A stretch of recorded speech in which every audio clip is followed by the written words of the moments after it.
Resposta ao debate do canal Arena Apologética, transmitido em 5 de janeiro de 2024 às 20 horas, com o tema Paraíso Terrestre, o lar eterno da humanidade. Eu acredito que o apóstolo foi arrebatado ao terceiro poder dos céus. Sabemos que nos céus tem anjos, arcanjos e querubins. Os querubins seriam o terceiro poder e eles transmitiram a mensagem ao apóstolo, mensagem que não deveria ser revelada à humanidade naquela época. Provavelmente o apóstolo foi arrebatado em espírito, mas a cena foi tão vívida e real que ele pensou que poderia estar ali junto aos querubins em corpo. O apóstolo descreve a visão como literal. A mensagem que ele recebeu é que pode ter sido visionária ou apocalíptica. O paraíso na terra é uma promessa bíblica, mas ser eterno é por conta do título do programa. A Bíblia não relata isso. A terra é apenas um canteiro que Deus usará para semear a vida por todo o universo. Deus não é maluco para criar trilhões de planetas e usar apenas um.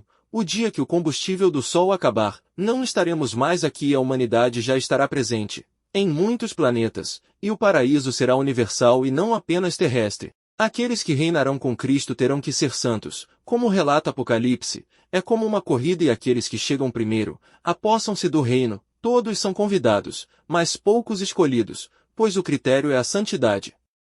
O jovem rico disse ao mestre, tenho cumprido tudo o que a lei manda, o que me falta para entrar no reino dos céus? Cristo respondeu, venda tudo e doe aos pobres e venha me seguir. O jovem desistiu, pois tinha muitas propriedades. Não podemos servir a dois senhores, ou servimos a Deus, ou as riquezas. Portanto, essas organizações religiosas que são empresas milionárias, provavelmente seus diretores, presidentes e sócios não terão lugar no reino de Cristo. O lugar deles é aqui no paraíso terrestre mesmo, embora eles ensinam que irão para o céu e nós ficaremos na terra, se formos TJ. Eu acho que eles inverteram a mensagem do Mestre. A Bíblia relata duas ressurreições, a primeira ressurreição que é para os santos.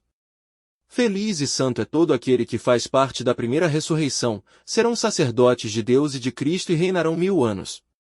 Apocalipse.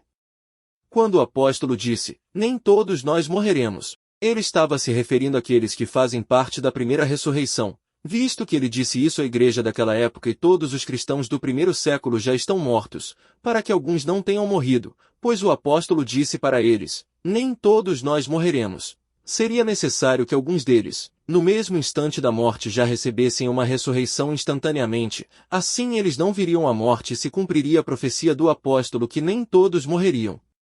O apóstolo estava falando para a sua igreja. É claro que se cumpre também para os santos atuais e só Deus pode determinar quem entra nessa categoria e recebe a primeira ressurreição imediatamente à morte. Estes já estarão com Cristo imediatamente à morte, na verdade, não morrem, pois são transformados em um piscar de olhos. Aquilo que é mortal se revestirá de imortalidade e aquilo que é corruptível se revestirá de incorruptibilidade. Estes são os santos que irão para os céus e reinarão com Cristo.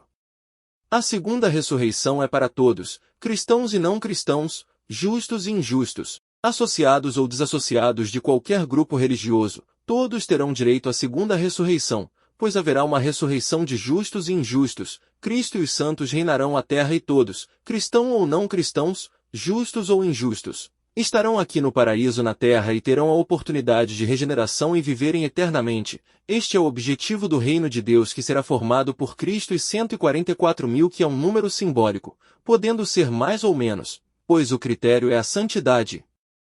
Poucos terão este privilégio.